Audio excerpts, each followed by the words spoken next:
The country's highest military court weighing in on the case of a Marine who was court-martialed. She argues it was partly for her expressing her Christian faith.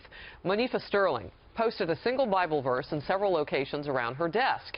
Her supervisor said the language was, quote, combative, and ordered her to take it down. But Monifa refused and was charged for disobeying orders. The text read, quote, no weapon formed against me shall prosper, end quote, a play on the verse from Isaiah that reads, no weapon formed against you shall prosper. The government says the case is not about religion, that Sterling never raised a religious objection until after she'd gotten into trouble. They also say it was an attempt to stick it to her supervisors. But Sterling's attorney says it's completely about religion. The hostility to religion in our military is increasing both in frequency and severity. It's unfortunate. I think it actually hurts our nation's military, and anything that hurts our nation's military is bad for our nation and bad for our national security. Arthur, you have argued a lot of cases. Religion is a part or it isn't in this? Religion is a part, but just the overall tone is when you become a member of the military, a lot of the rights that the five of us on this couch have are either given up entirely or severely compromised. For example, the right against unlawful searches and seizures, right?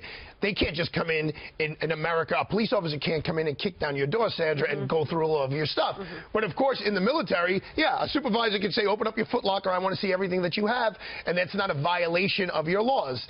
So in the military, whereas would be for a civilian life. So here, what they're saying is, and there's a 1993 law that says, rule in the military that says, there should be accommodations that should be made, and the military rules should be tailored so narrowly as to not to impede on your religious rights. However, Harris, you have to voice those rights. You have to ask for an accommodation. You have to go in and ask your supervisor, say, look, I know I'm not supposed to put Bible sayings on my desk. However, I go to church every Sunday. I strongly believe in this. May I do so? And then you have an issue. And then in the arguments in this court, this particular case, the judges were saying, you never asked whether you could do this. Maybe she thought, and I'm not inside this woman's head, but it is a very common biblical quote.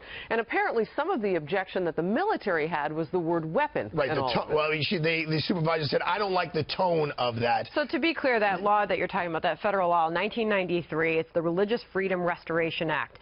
And it requires the government to seek the least burdensome, is the exact legal language, and narrowly tailored means for any law that interferes with religious convictions. Okay, so you're hearing lawyers speak out about this, saying this is a historic moment for military religious freedom. Is that overstating Yes, that's totally overstating it, because in the questioning by the judges to the lawyers, they're saying, hold on, because she's representing herself. They're saying, did you ever ask to be able to do this?